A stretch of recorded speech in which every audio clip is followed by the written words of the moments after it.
Welcome, everyone. Welcome to this next webinar in the DirectConnect series organized by Eaglet. And the spotlight in this webinar is on Valley Contax and also on this exciting new freeform lens called Gaudi. And we will try to show you why the eye surface profiler and Gaudi and Valley Contax are such a powerful combination.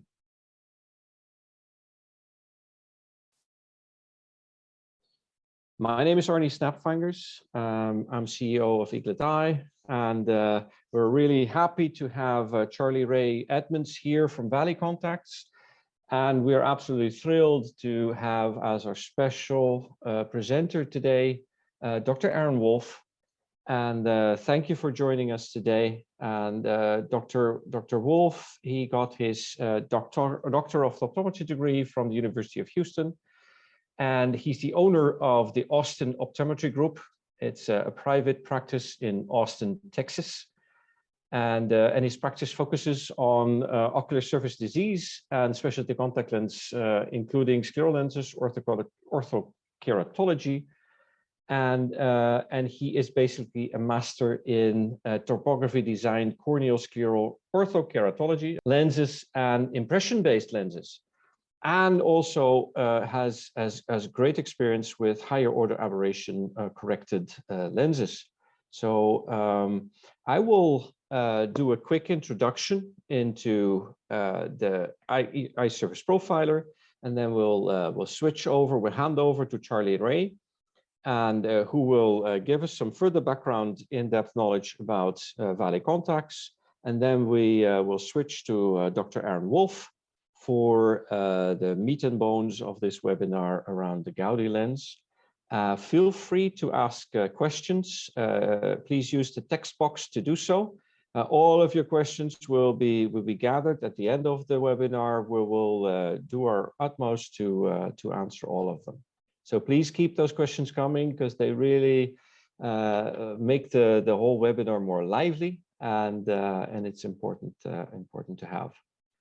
So the eye surface profiler from Eaglet is really a catalyst in the transformation of scleral lens fitting that is happening right now, and we're absolutely thrilled to play a part. And so one of the things that, with the advent of the ESP to the market, it basically, for the first time, made 3D measurements of the sclera possible.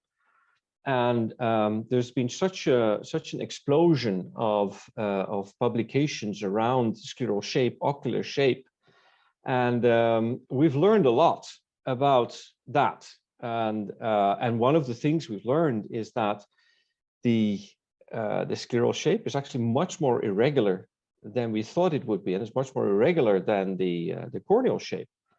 And it's also quite clear from publications that you cannot extrapolate from the corneal shape to predict the scleral shape in such a meaningful way that you can actually fit a scleral lens confidently.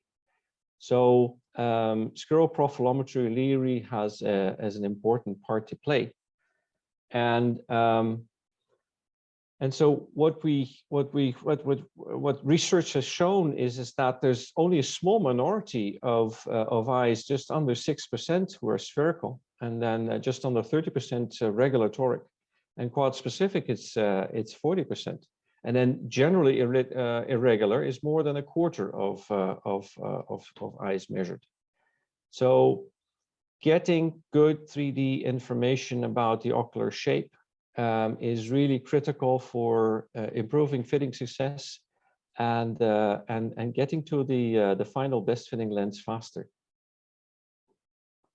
So more information is absolutely critical, as mentioned before, and it is of course not that your lens design will just automatically go out. It's still you, the practitioner, who is the master in control of the whole fitting process. But what it will do is it will reduce the guesswork and it will significantly reduce the number of refits. And particularly for those pain in the neck cases that you will encounter from time to time, it will be able to show you what the root causes are in the ocular shape that you can then help to resolve on your own or in collaboration with your lab of choice. The eye surface profiler is a single shot device. So in just a few milliseconds, it captures 500,000 data points, and it does so at very high accuracy, 2 micron for the cornea and 10 micron for the sclera. And it basically is also a corneal topographer. So we have all the corneal maps and parameters that you would expect from your normal topographer, and of course, on top of that, all the scleral information. The technology is called profilometry, and profilometry basically, it requires fluorescein instilled on the tear film, and then we project a vertical line pattern from 2 sides, as I said, in just a few milliseconds, and that then is processed into a 3D point cloud, a 3D image of the front surface of the eye, and you see a whole kind of range of various asymmetries and various shapes, either produced by the keratoconus on the cornea, or the asymmetry or the toricity of the sclera, or pinguicula, as we can also see. All of that basically is immediately presented to you, both in a graphical way as well as in a numeric way. But from the outset, we want you to be in control of your fitting process and empower you, practitioner, to work with a lab that you're most comfortable with, or for example, have multiple labs that you want to work with, because some eyes will do better with the lens design from one lab, and the other eye will do better with the lens design from another, and you have the power here.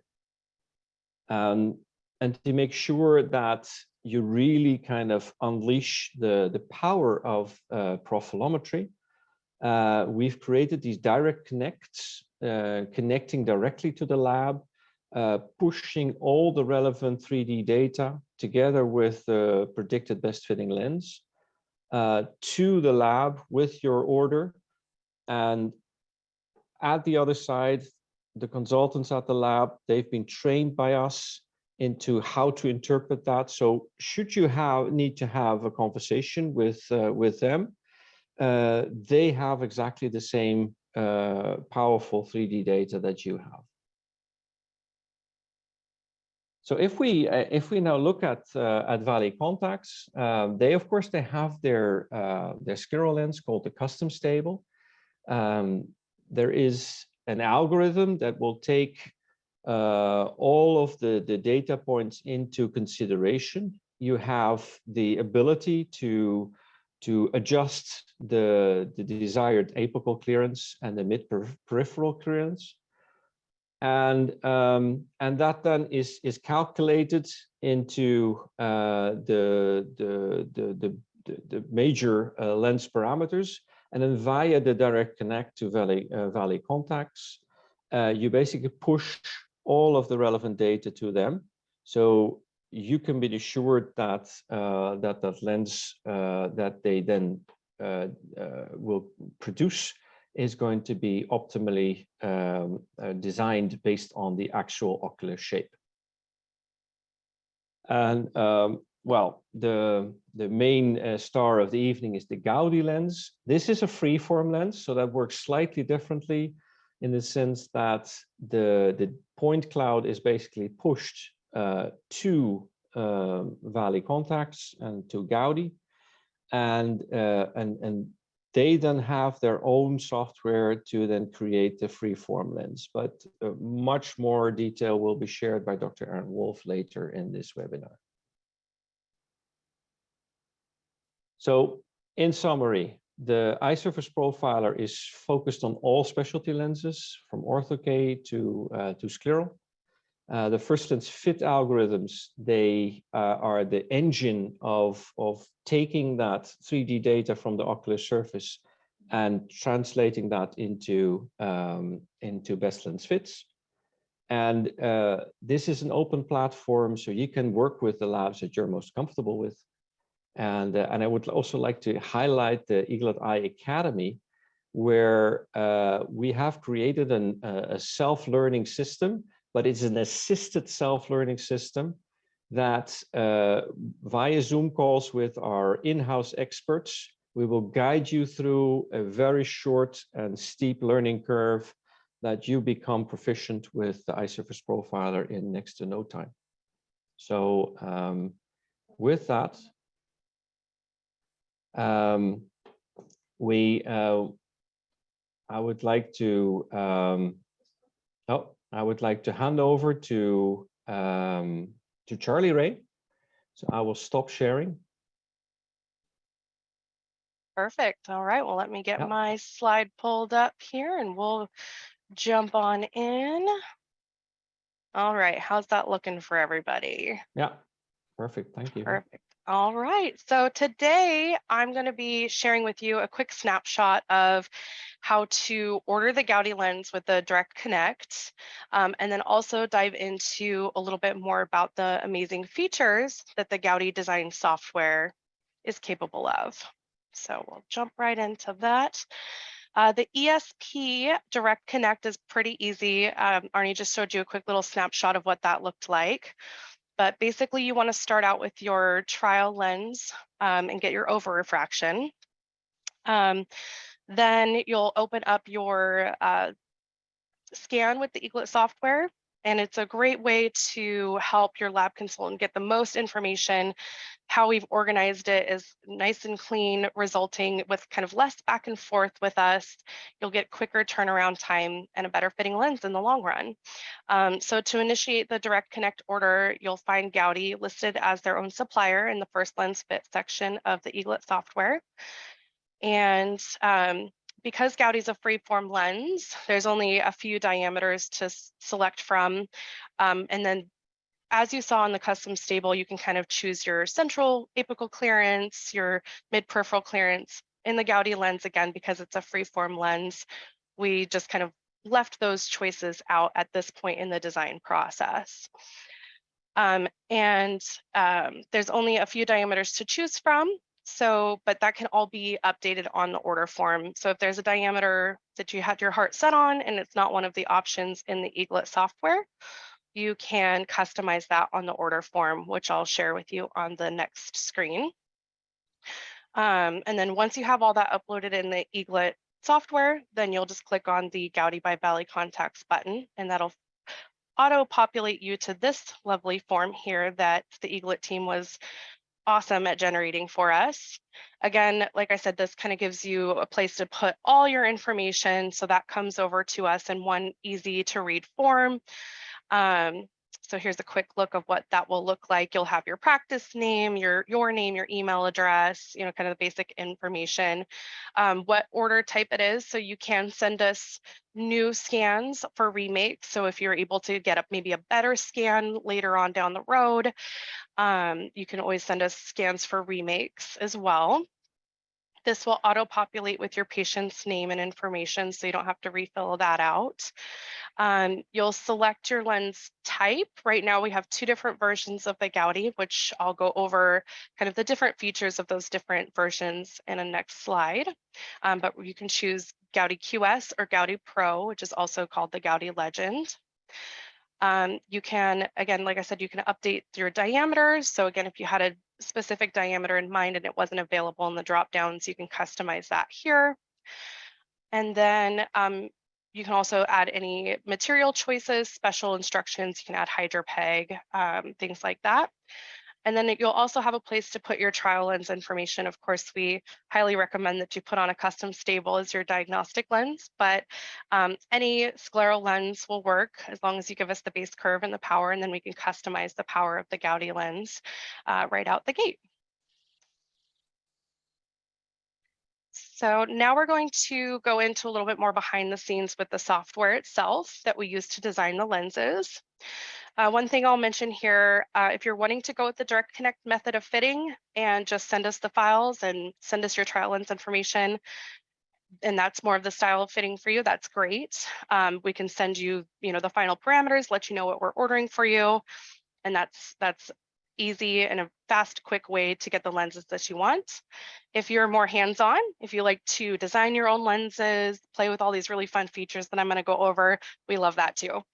So the Gaudi is really for every style of fitter, and we can accommodate many different fitting philosophies. So that's one great thing about this design, is there's really no limitations to what we can accomplish with that. So in order to upload the points data to the Gaudi design software, you'll first need to export the points file. So you can do that with opening your scan in the Eaglet software. You'll basically click on those 3 little lines at the top of the screen, select that you want to which eye you want to export, and then click export at the bottom of that screen, and then this new screen will pop up. We'll want to be exporting the raw height data with parameters. You'll select a place on your computer where you want to download that file to or export that file to. And then you'll click the 2 boxes shown here and click export. Once you open the Gaudi design software, it's pretty much the same process in reverse. You'll open the file, you'll go to the location where you saved it. You'll open that file. We have a couple of different methods for choosing your points cloud alignment. So you can kind of align that data around a couple different things. We have the visual axis, we have the limbus, and then you can choose a ring radius and center that at the limbus. That is our most common way. I will say 90% of our scans that we've imported to design this lens have been designed that way. And here's a quick view of the Eaglet scan in the Eaglet software, and then a view of the points data in the Gaudi software, and then the 3D model of the eye.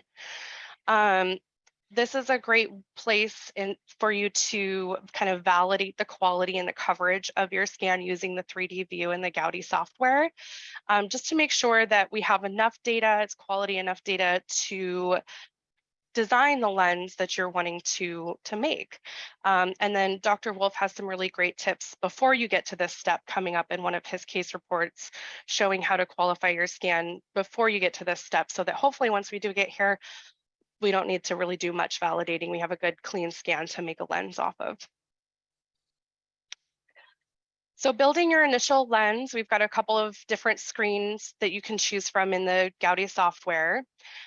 We have a lens that comes preloaded in the software with some basic set of parameters, a 16.4 diameter, 8.0 back optic zone, default 300 microns essential clearance. The great thing is this is all something that you can also personalize and upload your own personal settings and save your own version of your own lens design. You can call it, whatever you want. You can call it your cone lens or your post graft lens or post LASIK lens, whatever your kind of fitting philosophies may be, or whatever that particular design you seem to like to use for. So here's where you can update those parameters as well. So you can completely customize the overall lens diameter, the base curve, optic zone, again, your central clearance, power in the lens. You can also choose your material here, which is great because it's a feature that I'm actually not going to show today. I think Dr. Wolf may be showing this feature in one of his slides as well, is the oxygen permeability map.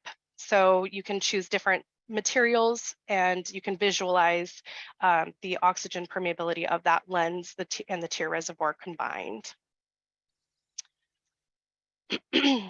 Within the Gaudi design software, we have this 3D view. So this is with the lens on the 3D model of the eye. You can rotate that 360 degrees, kind of tilt it, rock it back and forth. You can kind of click and drag and move that around just to make sure that you're fitting that lens, the way that you want it to be fitting in all zones. And then we have this kind of color-coded zone system, so you can kind of visualize where those zones end and where they begin. So as you're making customizations to the lens and changing the widths of those zones, then you can visualize that here. Next, we have the meridian view. This is my favorite view. I think I use this view more than anything, partly because of it's really easy to visualize the toricity in the lens and then also the changes that you're making. And then you can also check it at any given degree all the way around the eye. So that little circle down there at the bottom, you can spin that around, and as you're spinning that around, it changes what slice, kind of what angle you're looking at the lens in.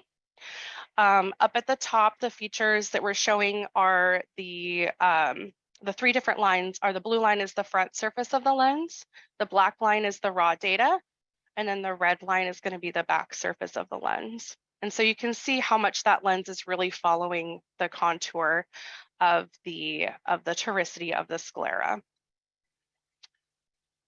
And on the next slide, I'm going to show you the compare feature, which again is one of my favorite things. This is something that is really nice and missing from a lot of design software, I think. So again, you can kind of visualize here those changes that you're making. If you're changing the vault, if you're changing the the angles in the haptic, or even the clearance of the limbus, those are all visualized here. You see the red and the blue stay your modified lens, and then the gray lines are going to be your previous lens. It's just a really quick run through of the Gaudi design features. Again, it's a freeform lens designed based on the profilometry data. The Gaudi lens design is preloaded, ability to save your preferences. So again, you can choose your save preferences for your initial diameter, optic zone, landing zone widths, haptic zone thicknesses, default edge thicknesses. Basically, if you think it, we can customize it. And then we have the 2 different design levels, the QS, which is a design where you can change 8 different sections of the lens, or the Legend, which is listed in the Eaglet software as the Pro, which is something where changes you can make 360. And then there's some other extra features that you can change that I'll go over in a minute. And then the abilities to adjust areas where you don't have to compensate, or if you don't want another area or an adjacent area to be affected by that change.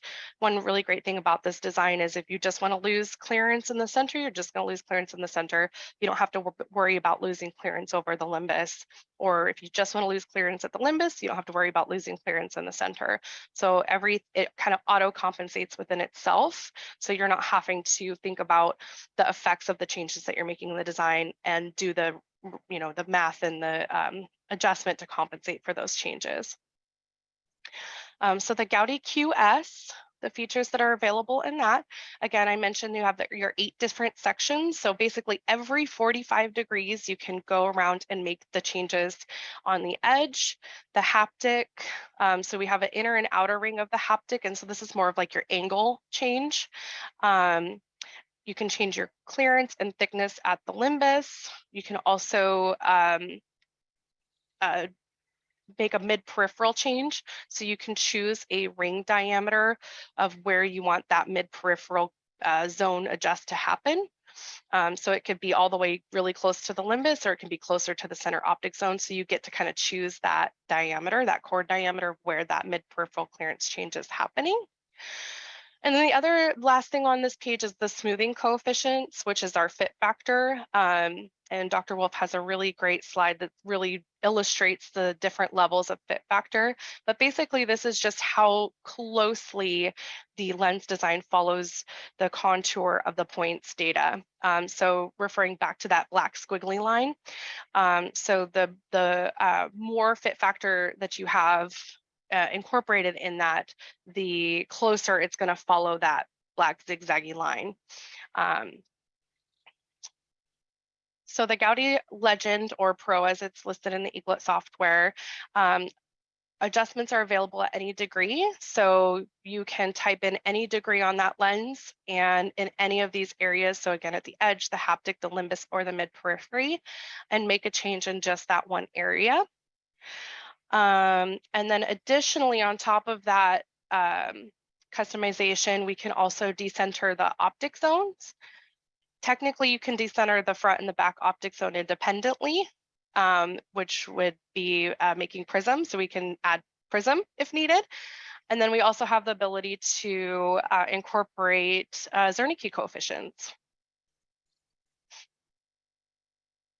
So that was the really quick run through. And of course, we're available for a full demo of the software and running through any cases that you might have.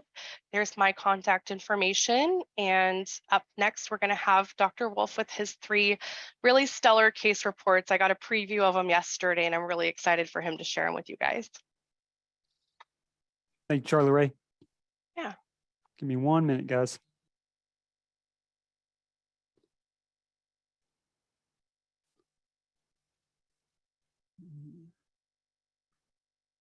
I got to move all your pretty faces out of my way, or else I will be super distracted. Can y'all let me know, one of you let me know how that looks if you got kind of a full screen view? Thanks, guys. So yeah, basically piggybacking on Arnie and Charlie Ray here, and I saw a chat question that kind of was kind of talking about fitting sets and stuff. So we definitely want to talk about really what the difference is in these different types of scleral lenses.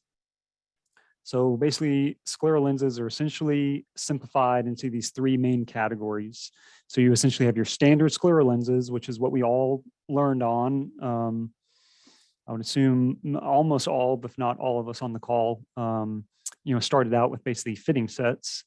But now you can basically even get these kind of standard designs through the Eaglet profilometry. But essentially, a standard lens is going to be semi-customizable, some more than others, but I usually describe it to patients as kind of like a vehicle manufacturer, where you can customize something within a certain package that particular vehicle offers. Like if Toyota has a certain amount of functionality and packaging in the car that you want, or a Chevy or Ford or a BMW or whatever, you can kind of work within that platform, but to a certain extent. All right, and it works for most of our cases. But there are some times that you might want something that's more customizable, and that's going to be a freeform design. So a freeform design is essentially it's a 3D scan. So it is a lens that, as Arnie and Charlie Ray mentioned, you are actually just exporting 500,000 data points off of the eye with the Eaglet profilometry, which is essentially just a 3D scan of the eye. And then the lens is going to just align to that eye. You don't have to basically order a certain amount of toricity or quadrant specificity or anything like that. Even really sagittal height. You have some personal preferences to what you want in your sag heights as far as clearance, but it's going to just essentially build you a lens off of your data. The third main category is going to be an impression lens. So a freeform lens and impression lens, they're very, very similar. Essentially, a freeform lens is like a virtual impression of your eye, and an impression lens is a physical impression of the eye. Okay. The top picture there is actually one of Valley Contax's lens. That is the custom stable elite that was mentioned earlier. In regards to that question regarding the fitting set, if you were going to order a fitting set, that would be basically something you might do. There's not going to be a fitting set for a freeform lens, because the freeform lens is going to essentially it's just going to virtually build you something.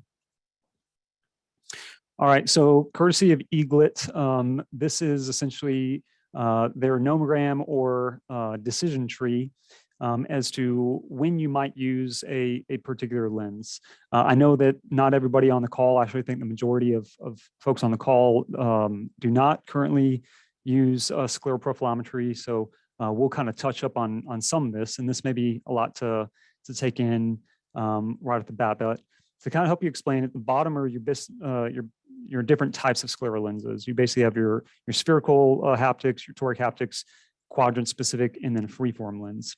So when you take your map and you kind of look at the symmetry of the map, it's going to be a color elevation map, kind of like similar to like your corneal topography maps. And it's either going to be, regular or irregular. It's going to be symmetric or it's going to be, asymmetric. If it's quite clearly asymmetric, then you want to try to figure out, was it asymmetric because the eye is just a kind of an odd shape, or is it just some localized like pinguecula or something that just kind of jumping off the page? If something like a localized pinguecula, you can work around that any number of ways. A freeform lens is certainly a great way of doing that.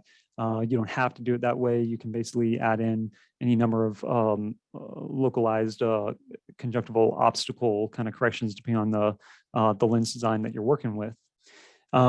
If it's not a localized thing, but it's just a weird looking eye, basically, then you just jump to the freeform lens. Essentially, when you see that, you don't bother wasting your time, just jump straight to the freeform. Now, some eyes have a little bit more symmetry. And when you look at that, then you can basically start near the limbus and kind of work your way out. So there's 13 millimeters, which is kind of where most scleral lenses will start to first touch, or maybe right, soon after that, they're going to kind of first touch the sclera, but 13 millimeters is a good place to kind of see what the toricity looks like just beyond the limbus. 15 millimeters, which is going to be basically where the majority of all scleral lens haptics or landing zones are distributing the weight of the lens. And then, 16, 16.5, 17. 17 is a good number to go with. That's kind of typically near the end or at the end of a lot of scleral lens designs. You're going to always get more irregularity, toricity, asymmetry as you go further out. But you'll be surprised. There'll be some lenses or some eyes that will have more of that at the beginning. So this top in max sag minus min sag, that you can think of like a corneal topographer, how you basically have two principal meridians. You got like SimKs, and it's either with the rule, against the rule, kind of whatever. You could think of that to simplify things as kind of like your 90-degree kind of SimK, but instead of for the cornea, it's going to really be for the whole sclera.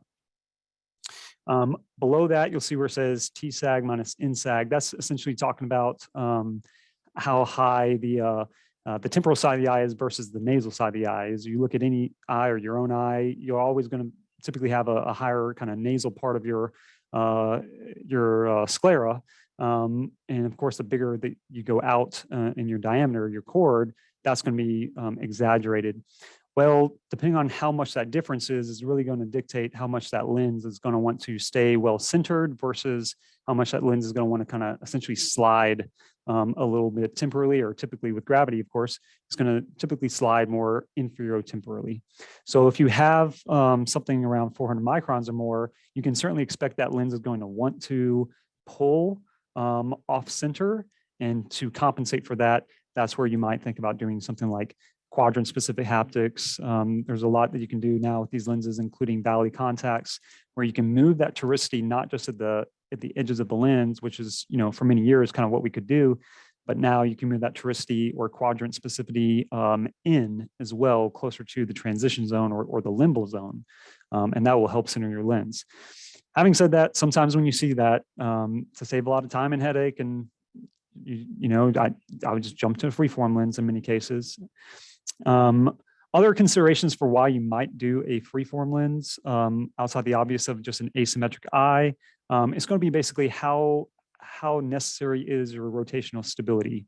With rotational stability, that's going to come into basically optics, or kind of what we're talking about. So if you have the need for a front surface toric, you need that lens to be stable. You don't want any rotation. If you're going to add in multifocals, a lot of these lens designs now offer multifocal optics. Many of those allow you to decenter the optics. In my experience, I think essentially, maybe not 100%, but maybe like 99% of the time, you're going to want to decenter your multifocal optics, because the angle kappa, it's almost always going to be necessary to do that, and therefore you cannot have that lens rotate. Higher order aberrations.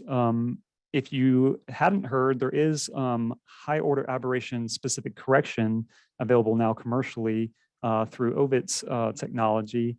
Some of these lens designs will allow you to specifically do custom HOA correction on the lens.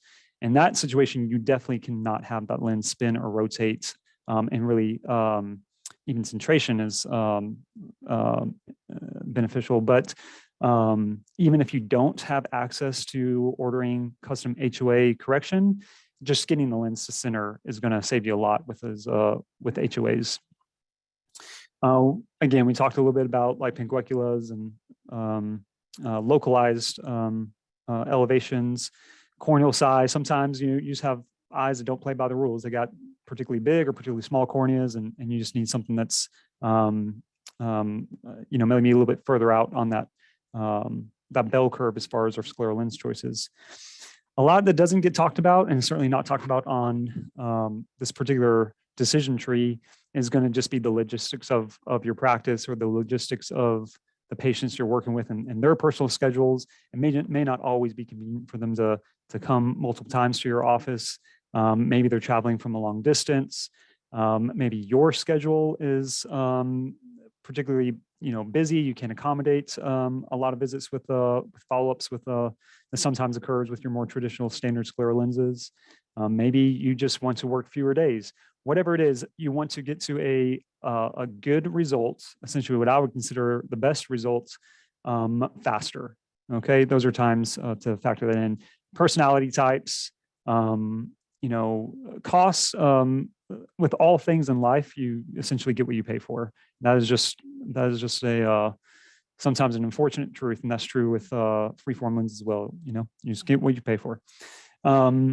Another thing that factors in is basically, is the lab that you're working with, what is their versatility? Like, what other lenses can they offer you if you need to progress to a more sophisticated design, or maybe you need to somehow regress to a less sophisticated design? What does that lab offer? Do they have multiple options for you to work with? And of course, consultation, the ability to directly export the raw file, that's hugely important. I'm going to outline several cases tonight of the practitioner software, the local software of designing, because I've just been working with various types of software lens designs for a few years now, but not everybody's going to feel comfortable doing that, in which case you just want to export that to consultation.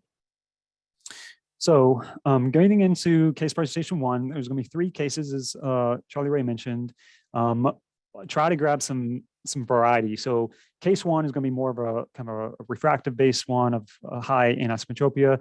Case 2 and case 3, those are things we also run into all the time. It's going to be basically post-RK, in which the patient wants multifocal optics. And then case 3 is our keratoconus patient with, of course, high HOAs, like all keratoconus patients do. So these are all cases that we're going to see quite frequently. This was a 20-year-old Hispanic female. She actually just self-referred to me for orthokeratology. As mentioned, I do a lot of ortho-K. As far as her left eye, as you'll see in the infrared and the regular photos, she's obviously got like a congenital keyhole pupil. She just wears glasses. She's been a previous soft contact lens wearer, essentially does not want to wear soft contact lenses anymore, hence her interest in orthokeratology. Refraction, you'll see a pretty good amount of anisometropia by what turns out to be 6 to 7 diopters or so of anisometropia. That's going to make glasses obviously a challenge. She's also got a lot of astigmatism in that left eye, also making glasses come difficult. And does have pretty high HOAs. The best way to look at HOAs, which are going to be down at the bottom of these 2 bar graphs, is to look at each coefficient individually. But when describing things to patients, most patients I find generally just want like a total score. They just want to know if they got an A on that test or a D on that test, or what they score. They score 100, 50, whatever. So people just like a single kind of number, and that's basically what your total HOA root mean squared number is. Essentially, on a number like that, 0.3 or less is pretty good. 0.3 to 0.6 is kind of medium, and then anything above 0.6 is particularly high. This patient has high HOAs in both eyes, surprisingly, but Pax and Topo confirm that she doesn't have keratoconus on that right eye. So not totally sure why her HOAs are quite so high there. When you're looking at the individual coefficients, the green line, these are from Ovit's aberrometry. That's going to be 0.1. 0.1 or less, you're not going to notice. 0.2 is still very, very good. Above 0.2, to 0.3, you're going to become annoying. 0.3 to 0.4 is maybe where it starts to become bothersome. And then as you get above 0.4, that's when it may become kind of more functionally affecting basically driving at nighttime. It's more disruptive. When you get up to about 0.5, 0.6, that's considered severe. You'll see that red line that says severe. That's your severe line. Anything above that, yeah, this is no joke. They're having serious quality of vision issues. All right, so I think everybody on the call has experience with scleral lenses. I've certainly been guilty of this many times, even after having the Eaglet, which I've had for about 2 years now, a little over 2 years, that I would somehow decide which lens I was going to go with first, and then I would get the scans. That's backwards. Okay, so you always basically start with the maps. You have really no idea what the shape of the eye is just by looking at somebody. No matter how good you are, you need the maps first. So first and foremost, get your profilometry. All right, and then go from there. These are examples of Eaglet profilometry, just in a kind of quad view. If you're not familiar with the instrument, basically the top left of these are infrared images. This is so you can orient yourself when alignment. The white dots there, the two series of white dots is just for your focus and your alignment. The top right image is a tangent angles map. From practical purposes, this is going to factor into your quality of map decision making.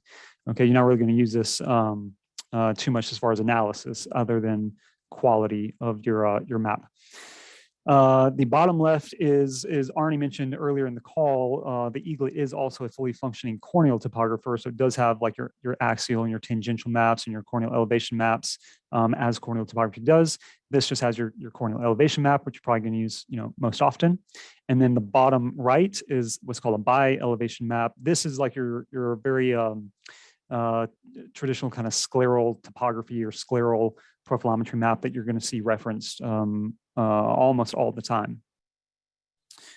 All right, so to start, how do you know what maps to use? Whether you're going to just fit a lens yourself, you're going to do with a freeform lens and send the map to Gaudi or send the map to Valley Contax and they'll design the Gaudi for you, or you want to basically design it yourself. You have to know basically which of the maps you're going to use, right? You want to essentially always pick the best one that you possibly can.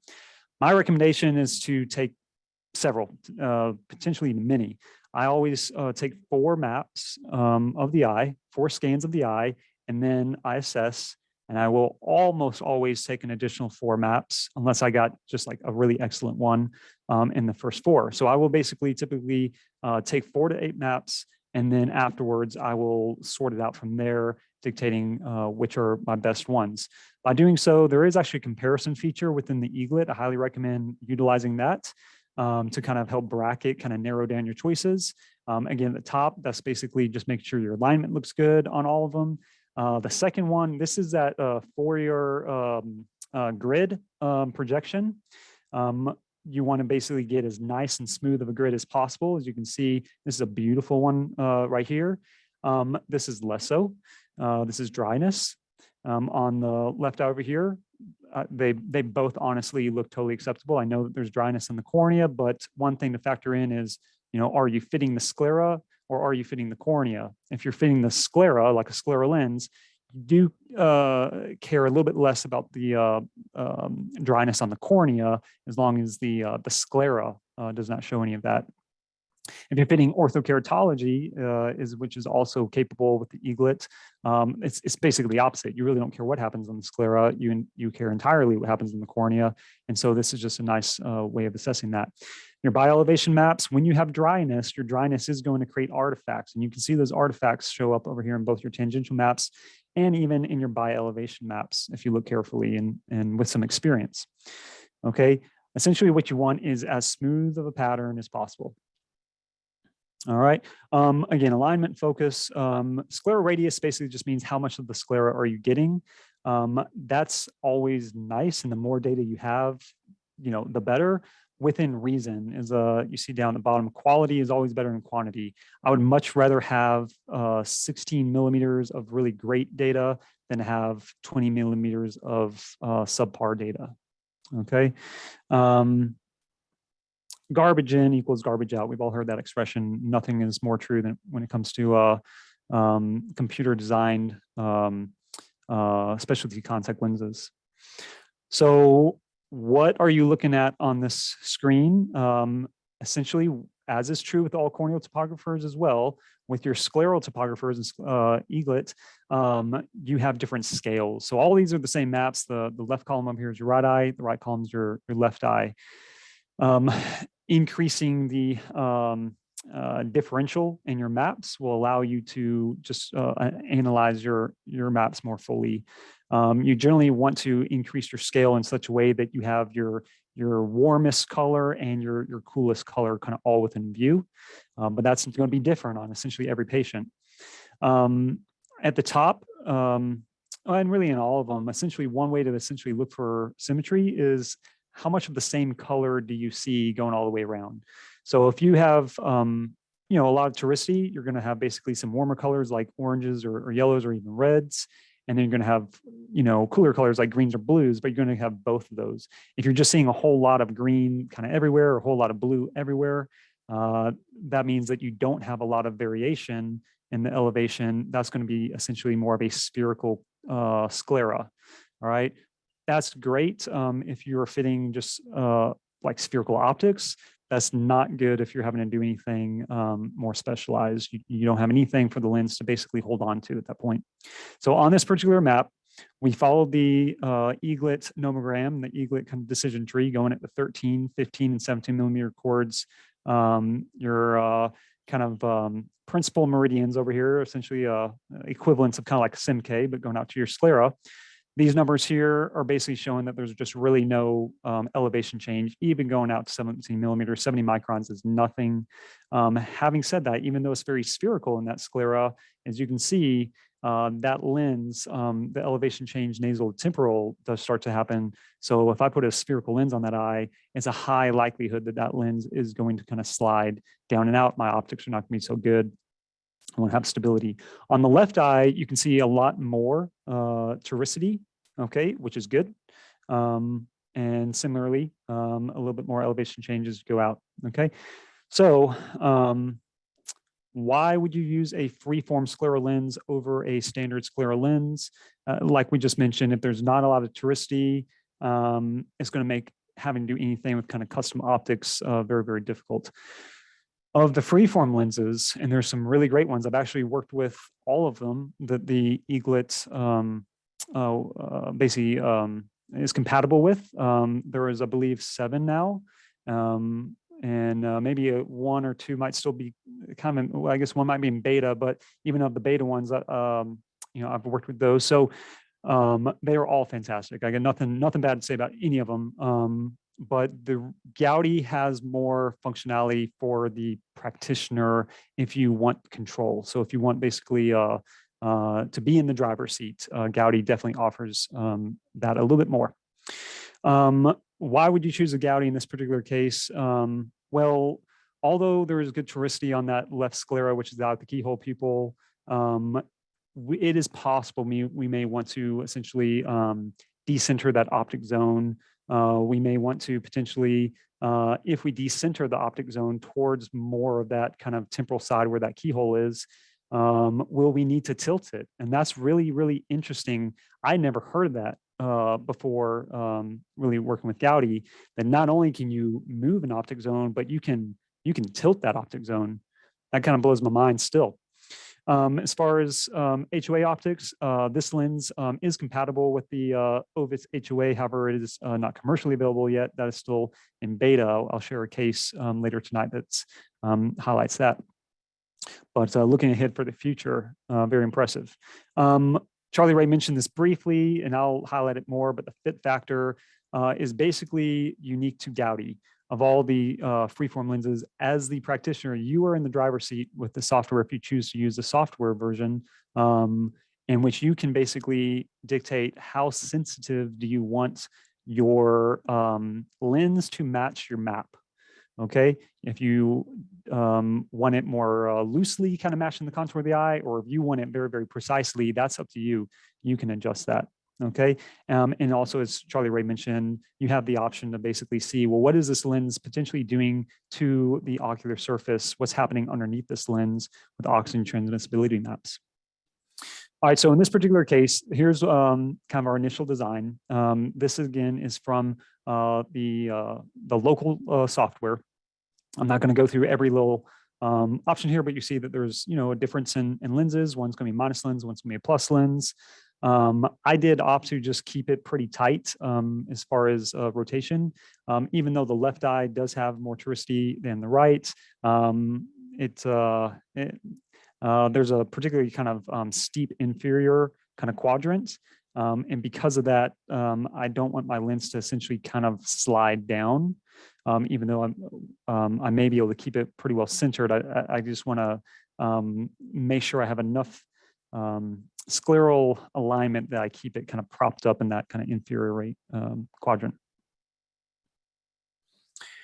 Charlie Ray showed this earlier. This is the meridian view. The meridian view is basically a slice of the simulated lens design, but also the simulated fit.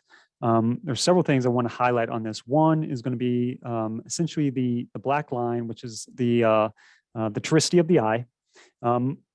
This looks weird, and at first it may be kind of weird to wrap your head around, but just think of it like our glaucoma scans.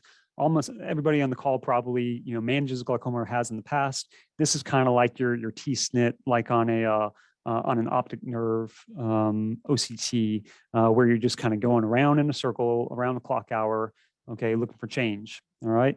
You will notice it will kind of start in the nasal side, in the right eye, start the temporal side, then left eye, but that really doesn't matter. The more linear that kind of black line is, the more kind of horizontal or flat that is, the more spherical the sclera. You compare that to the bottom image, okay, and the more wave or curve that you see to that, the more toricity there is to the sclera. All right. So if you see a pretty flat line over here, again, that's probably a good time to, in my opinion, manually adjust your fit factor so you can kind of squeeze align those data points a little bit more. This is a cross-sectional OCT scan in the same meridian. These are both at axis 180, and you can just see how precise not only the lens design is, but you can see essentially how precise the fit simulation is. I mean, this is like, other than one's black and white, one's in color, like these are essentially identical images. So very, very impressive. Even on the left eye, you'll see that there's kind of some minimal clearance, I guess, which would be nasally over here on the left eye. And you can see that even that was kind of predicted over here. So it just matches very, very nicely. All right, going back, right eye and left eye. Again, one's kind of minus lens, one's a plus lens. Depending on what you want to do with a lens, let's say that, with this lens, you want to, instead of moving your optic zone to kind of get near that keyhole pupil, you want it to just enlarge your optic zone. If you enlarge your optic zone, another thing, going back to this previous image, if you look down at the bottom of each of these images, there's a button that says preview. Okay, you can basically make any change to the lens and then hit the preview button. If you hit the preview button, then it'll show it here on your meridian view. And then you can in real time see, okay, no, I don't want to do that. Yes, I do want to do that. Let me see what happens when I adjust my haptic this way or that way. You hit your preview button, and you basically can get a simulation. If you like it, apply it. And if you don't, then just go back. All right.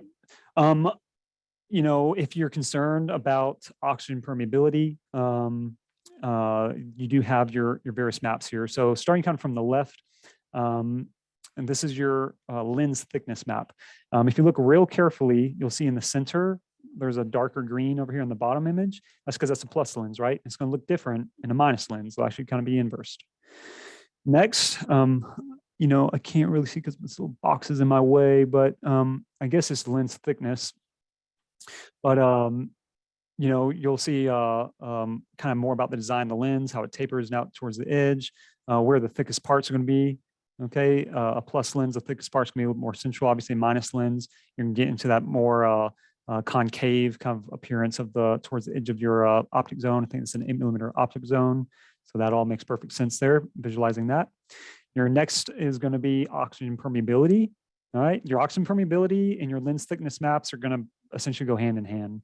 So how close the lens is to your eye is going to largely dictate the oxygen. Okay, and again, you can look at these maps over here and you can see, okay, well, on this left eye temporarily, I have less clearance over here. That matches perfectly with my Eaglet elevation map over here, where it's a little bit more elevated.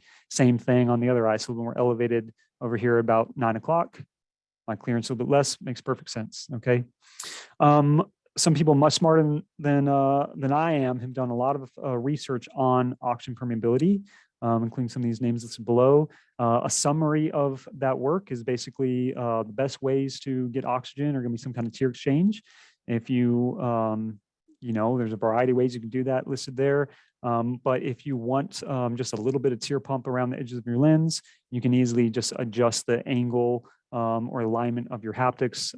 You don't have to do it everywhere. You can do it in just one, not even one quadrant, but in 1/8 of the lens. Okay. If you're obviously using the Legend version, you can do it even more precisely than that, which would probably be unnecessary. On your corneal clearance, typically with scleral lenses, you're not going to get a lot of tear exchange. If it's a truly very well aligned lens, you're going to kind of by nature be minimizing that tear exchange, but your corneal clearance would be the next best way to do that. So a lot of studies are showing that if you can keep your clearance really even like 150, 250 microns, you're going to vastly improve your oxygen permeability. That can be more difficult with your standard lenses. So if you're fitting from fitting sets and you're not really working with a lot of touristy quadrant haptics, things like that, and that will be more difficult because the lens wants to slide or rotate or decenter or all these things. You're going to have more difficulty essentially attaining that precision. With a freeform lens, the nature of the freeform lens is this going to most precisely aligned to the sclera. You should notice typically less settling with a freeform lens than a more traditional lens because of the way it's so equally supported. And therefore you have a little bit more, precision in your predictability in your designs, okay? Lens thickness, that's something you can adjust in most lens designs, but the Gaudi as well as the Valley Contax custom stable lenses, Aurora, all their lenses, they tend to follow that more kind of thinner, more minimalistic design, which generally works very, very well for oxygen permeability. All right, so final results, looking great. Okay, this is just basically patient is now 2020. Let's see, HOAs have been improved on both eyes, and this is not with any kind of HOA technology. So keep that in mind. If we wanted to add in HOA technology, and I don't know if we will or won't, that would improve further. Having said that, this patient, when asked about it, I mean, they're ultimately just really happy with their vision. So we just really didn't need to do that. Okay. As far as displaced optic zones, well, when you look at the white light photos, it kind of led me to think that maybe I would need to do that. The infrared photos, scotopic pupils, are showing me that I have a pretty unimpeded visual axis there. Maybe I don't. We kind of left it up to the patient. Right now, she's really happy, doing really well. So we just, we didn't need it, but with this Gaudi design, it's there for us in the future if we ever want to add that. All right. Presentation number 2, okay, is the RK patients. We all have many of those. 61-year-old white male, referral from a local optometrist, complains of high HOAs, interested in multifocal contact lenses. Okay, this is a pretty standard 8-cut RK, with the exception of the 2-cut AK on the right eye, as you can see in the fluorescein images. This patient, also of note, has a very active lifestyle, particularly cycling. Okay, so that all factors in the types of lens choices. Are they in dusty, dirty environments? Is wind going to be blowing in their eye while cycling? what would happen should they, blink real hard. We don't want to lose a lens, on the side of the road. How's that going to impact what type of multifocals we choose? All these things. All right. Spectral vision correction is pretty good. And as expected, the HOAs are quite high. Okay. Again, anything creeping past about 0.3 is going to be bothersome. Anything above 0.4 is kind of bad. Anything in this 5 to 6 severe line is terrible. All right. This is a repeat slide only because I'm going to just repeat it forever. This is this patient's Eaglet profilometry maps. You always need to start with the maps. You have no idea what you're going to do until you get the maps, but you can see that RK kind of classic kind of RK pattern over here in the corneal elevation maps. Nice looking quality of maps. And then you'll see that kind of more typical with the rule kind of sclera on the right eye. And then you'll see on the left eye, just a lot of green out there. So then we go through our Eaglet nomogram decision tree, 13, 15, 17, working our way out from the limbus. When we plug in these values, this is what comes up. Okay, as far as toricity, pretty good on the right eye. Kind of work with, pretty much anything, most any lens, honestly, for that right eye. On the left eye, that's where things get tricky. Again, there's really almost no toricity out to probably about 16-ish or so millimeters. If you go out to about 17, you might get a little bit more, but still not really a ton. And then for multifocal optics, we mentioned this kind of earlier, you need stability, right? So if you have a very spherical sclera, that's going to be a challenge anytime you have to do any kind of more customized optics in multifocals. Like I said earlier, I will essentially always want to decenter that optic zone 1.5, maybe 2 millimeters at times. Another thing that's worth noting on this is just going to be essentially how much data was I able to get kind of superior nasally on both eyes. You can see a whole lot of scleral data pretty much everywhere, but at about maybe 2 o'clock or so on the right eye and 10 o'clock-ish on the left eye. There's not a whole lot out there. So that also can kind of dictate what lens choice I want. If I don't have a lot of data, like I mentioned earlier, I'll take 16.5 millimeters of really high quality data more than I'll take just a big scan just for the sake of having a big scan. With a freeform lens, even though there's not a whole lot here, I got plenty to basically work with. Okay, so why freeform lens? We kind of discussed that in large part. I mentioned, due to angle kappa, you're almost always going to decenter optic zones on multifocal lenses. Now, freeform lenses will offer just overall better centration. And so if, maybe with a non-freeform lens, if you have to decenter your optics due to angle kappa, maybe like 1.5 to 2 millimeters, with a well-centered, more freeform lens, maybe that's instead, 0.5 millimeter to 1 millimeter. Okay. Why Gaudi? Because you have the ability to do that. You have the ability to do that in any direction, any magnitude. It offers both center distance design as well as center near designs. You can increase or decrease your optic zone diameters. Not only can Valley do this for you, but you as the practitioner on the local software, you can do this yourself. And again, we talked about fit factor.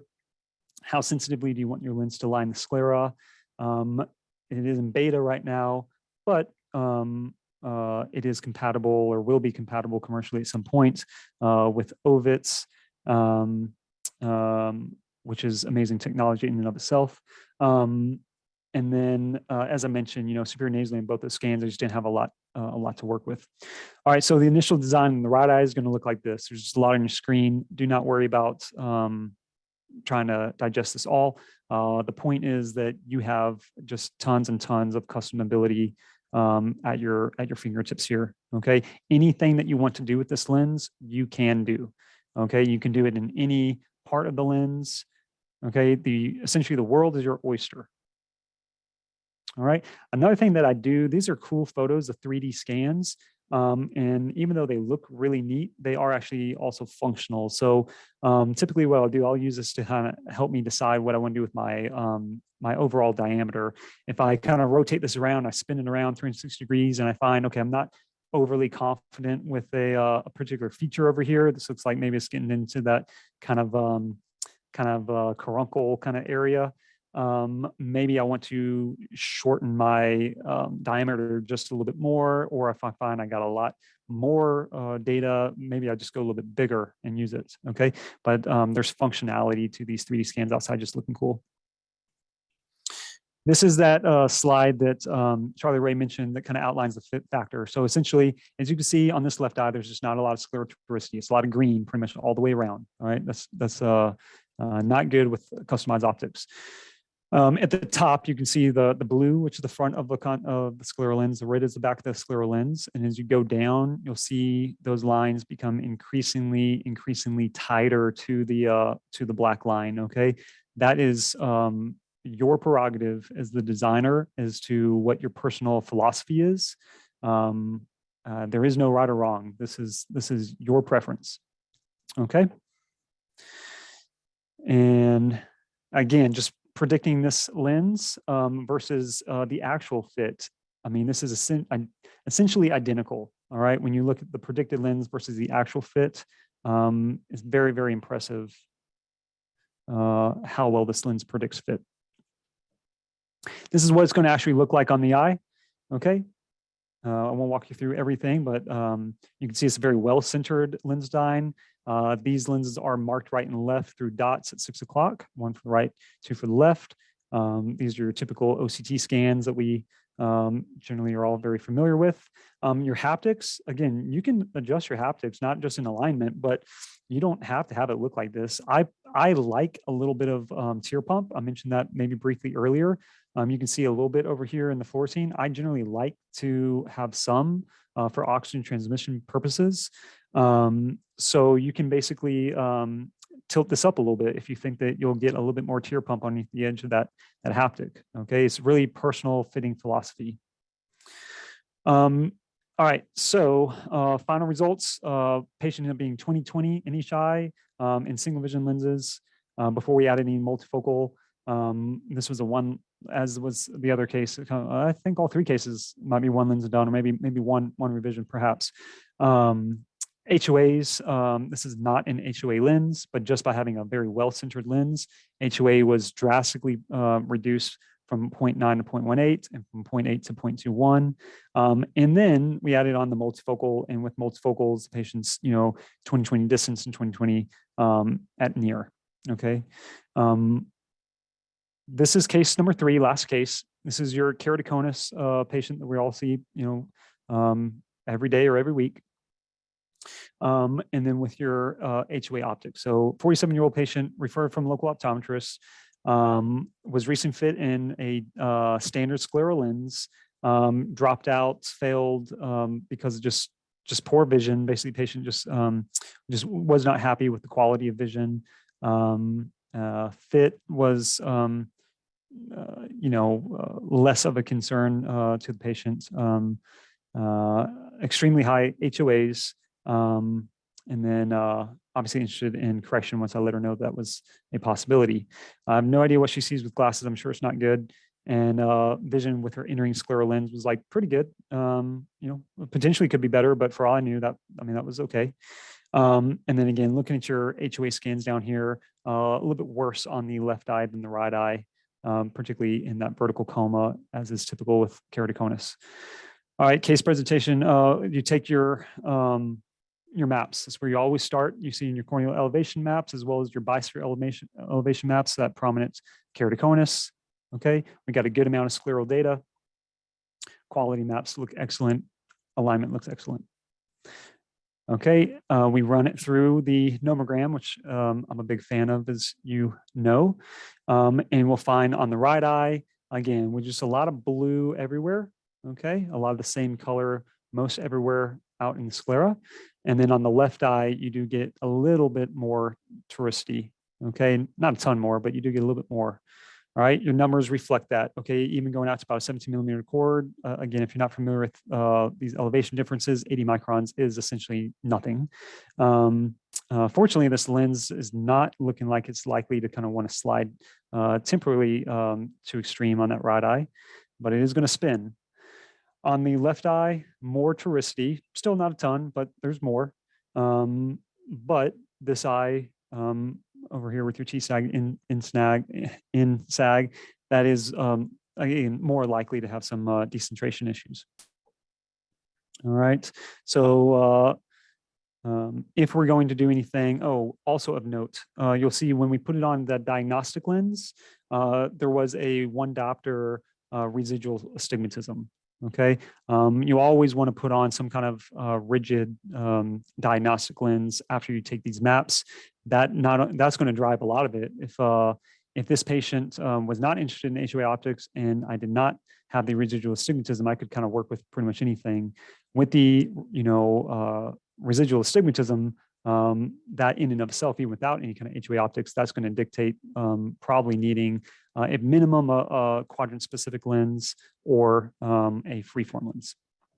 So again, we already kind of discussed why a freeform lens would be necessary, specifically why Gaudi. Same as mentioned before, I can adjust that to my liking to try to keep that lens from spinning and get the maximal stability. And the fact that Gaudi is compatible with the Ovis HOA, which I do utilize. And although not commercially available, this is a beta test. I'm happy to preview. Over here is again just my my design. Again, not going to walk you through all of that. One thing noteworthy is again, I just kind of tighten up my fit factor a little bit on that right eye. Everything else is pretty standard stuff. Okay, you add in your refraction. Using the Eaglet, you can basically also they have a calculator in their first lens fit software, in which you can basically take your diagnostic lens, base curve, and power, and then you can essentially dictate what the lens power will be when you order it on the Gaudi. All right, like other slides that I've shown, you'll see the blue red lines on the right eye are a little tighter to the black lines because I did tighten that fit factor a little bit on the right eye. And because there's a little bit more touricity, I allowed it to be a little bit looser and a little bit smoother on the left. Okay. You'll also note in these meridian views that the view is now in a vertical 90-degree meridian. So you can actually move this around in any single degree. Okay, it doesn't have to go in these kind of 8 radial meridians. You can go in any degree you want. I just happen to put this vertically, and then you'll see below, these are also vertical scans of the OCT. Not only does it predict it essentially perfectly, if you are in the habit of taking vertical scans, OCT scans of your scleral lenses, you probably already know that the lenses never come out looking like this, almost never. Because of that vertical, I guess, pull, gravity, right? You're going to typically get a lot less clearance superiorly and a lot more clearance inferiorly. Almost all lenses, even with toric and quadrant haptics, tend to do that. Freeform lenses, though, as you can see, do a very nice job of propping the lens up and creating just really optimal centration. This is what the lens looks like if when it arrives, and this is dotted because of the HOA optics. And it's going to have little gold and black dots everywhere. But looking beyond the interesting dots there, you'll see that this is a very well-centered lens, very nice alignment to the eye. Overall, it just looks beautiful. Fluorescein imaging, useful both underneath the lens as well as over the lens. Underneath the lens during application, this will be a great way to basically confirm your primary functional diameter of the lens, as you'll see where the yellow begins over here in comparison to the end of your cornea. So you have confirming that you have limbal clearance. And then beneath that, this is going to be fluorescein over the lens, which will basically be a nice way of checking for any kind of tear exchange. Again, this is not excessive. I like having some kind of tear exchange. To me, if anything, I might even want a little bit more, but that's personal preference, and Gaudi allows for you to do whatever you want with your lens design. All right, and then this is also just a nice way of visualizing those dots. All right, so how did everything shake out? This is after we order the HOA lenses. Again, beautiful looking fit. The dots are same as before, single dot for the right, 2 dots for the left. Okay, 2020 vision, before we added the HOA, 2020 minus, I guess, before, actual, 2020 afterwards. I don't check past 2020, so don't ask me. Maybe they were 2015 or 2010 or who cares, but I generally, I've just never shown anybody smaller than 2020. As far as your HOA improvements, pretty drastic improvement on both eyes, particularly the left eye. If you see on the wavefront maps, what you ideally want on the left is going to be your before, on the right over here is your after, before on the left and after. You essentially want as close to about a pretty solid blue circle as possible. On the bottom, your blue bars are the before, your orange bars are the after, okay? The left eye, much improved and much happier. However, can notice that it's not quite as good. The patient can notice, and also looking at the data here, the vertical coma is still a little bit high. So we are ordering another lens on the right eye to basically fine tune the HOAs on the right eye. When you look at the left eye, and it looks amazing. Okay, you want those bars to be as low as possible, and those orange bars are certainly indicating that. Okay, that is it with my portion. So if there are any questions, we will open the call to that. And then this is Charlie Ray's and Amelia from IXY's contact information as well. Wonderful. Thank you so much. Yes, there are a couple of questions. Let's start off with Stacy Clark, who asked, what are your thoughts on the negative values in the cord analysis? And I believe she refers to the nomogram information you shared for the 3 case examples. Basically, you don't worry about that. That is going to really have more to do with like if it's the right eye versus the left eye. So don't ignore the negative values and just look at like magnitude. One thing of note, none of these cases did feature pinguiculas, but most of the time pinguiculas tend to be nasal, temporal, and sometimes exactly, at axis 180 or at axis 0. You will need to be aware of that, and that will skew your T-sag minus in sag. So you do sometimes need to just manually adjust your line so that you're not including the pinguicula in that data, or else you'll certainly be fooled. Yeah, no, absolutely. And from an Eaglet perspective, I can add that, yes, exactly, these T-sag minus NSAG should be read as an absolute value. And so in a future software, we will just remove the minus, because it does lead to confusion here every now and then. But you should read it as an absolute value. And then there is a question from Joe DiGiorgio, is can you modify the thickness of the haptic? Yes, you can. You can do anything, Joe. Like anything you want. I don't know what you can do. I don't know. I mean, I'm not Awesome. being facetious here. Like I really honestly don't know. There's probably something you can't do. Yeah. But as Charlie Ray mentioned, you can adjust like your rings. Like if maybe like I think mid peripheral should be at a 10 millimeter cord, but maybe you think it should be at like a 11 millimeter cord. Who cares? That's your choice. If you want to, a thinner haptic and a longer haptic, well, that's cool. Like there's a lot of designs like that, and they work great. Other people don't. Other people want a thicker haptic because maybe they want more structural support in that area. You can thicken it up there. Maybe it depends on the type of lens. If you got like a high plus lens and that lens is going to taper a lot in that mid periphery, and maybe you want to add a little structural support by thickening it up, you can do that. You get to kind of do whatever. A kind of a question leading from that. So Gaudi gives, as you indicated, a ton of options and control.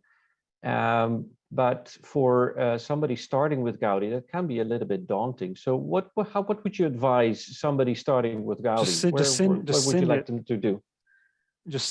I mean, absolutely right. Just export it. Just use the DirectConnect, and it will send the full raw file over to Charlie Ray and the Valley Contax group, and they will know what to do with it. You have, as Charlie Ray presented, there's a like a note section in there. You can say, hey, I prefer this with my fits, you know, they will incorporate that. They might even reach out to you to discuss. Another thing that wasn't mentioned that, to brag on Charlie Ray and the Valley Contax group over there, they have a portal that you can use when working with cases in which you can upload like up to 10 photos or scans, which is a lot. You know, most all the time that's going to be sufficient. But if you don't want to email something, don't feel comfortable with that, it's a secure portal that you can basically make some notes about what you're seeing in the lens, the refractive data, and then you can just upload those photos or scans, and then you can communicate with them back and forth that way as well. Awesome. And then we have 2 questions from Tammy Gray. One is, how much do the Gaudi lenses run? And what is the warranty period and the remake policies? Perhaps Charlie Ray, that's more for you. Yeah, absolutely. So Tammy, if you want to reach out to me directly, I can definitely quote you some prices on the Gaudi lenses. The warranty is the total cost guarantee warranty that Valley has on all of our lenses. So it is 120 days of unlimited remakes at no charge. Okay, wonderful. Thank you. And Yeah. the second question coming from Tammy Gray is, oh, wait, it just jumped up. Will the Gaudi lens be compatible with any other aberrometer measuring device, such as the eye trace? Yeah, absolutely. So as you saw on one of my slides, we do have the ability to plug in full Zernike coefficients. So as long as we have that data and you're willing to try it out, we can definitely apply that to the front of the lens. Yeah, okay, super, thank you. Mm-hmm. And Luciano Bastos has a question about the range of the scan, so the diameter measured of the eye surface profiler scan, and he's interested in particular because he fits Scleral as large as 20 millimeter diameter. Okay, so Arnie, you can certainly talk to this, but I'll give my opinion. So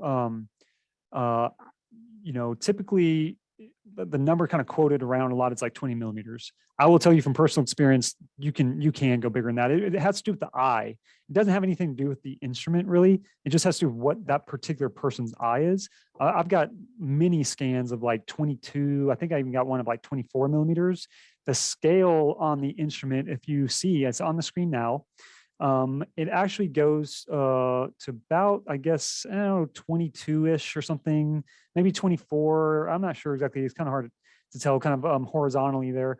Down at the bottom, you see where the kind of mountain hill is right there. That's a profile view. It goes from -12 to +12. So the scale will go to 24. You can probably get bigger than that in some cases, but I wouldn't really worry about that. You don't really need that data. What you really want is the data from where your particular lens, if you're fitting a 20 millimeter lens, you want to talk to that lab and try to figure out from that lab where that lens is ideally first touching, or where they believe the beginning of the haptic is. That's kind of where you start carrying. And then you want to kind of find maybe like where the middle of that haptic is. And that's kind of where you kind of go from there. And then if you want to do 20 or 18 millimeters or something, at that point, that part of the lens is usually not really doing the bulk of your work. Okay, that 14 to 18 millimeter range or something is doing really all the work for you as far as like supporting that lens. That last couple millimeters is not really doing much. So from a data standpoint, I wouldn't really sweat too much about data that far out. That's a personal opinion, though. Yeah, well, from our end, we absolutely agree with that, and we're still looking at the nomogram screen. Those 3 chord lengths you really want to have covered, and anything beyond from a fitting perspective is not as critical. So you should be able, Luciano, you should be able to fit your 20 millimeter lenses. Yes, absolutely. Very good. Thank you so much, Dr. Wolf, for sharing your expertise and your experience with the Gaudi lens. Big thank you also to Charlie Ray. Charlie Ray, she mentioned there's a lot of training material for people wanting to get started with the Gaudi lens.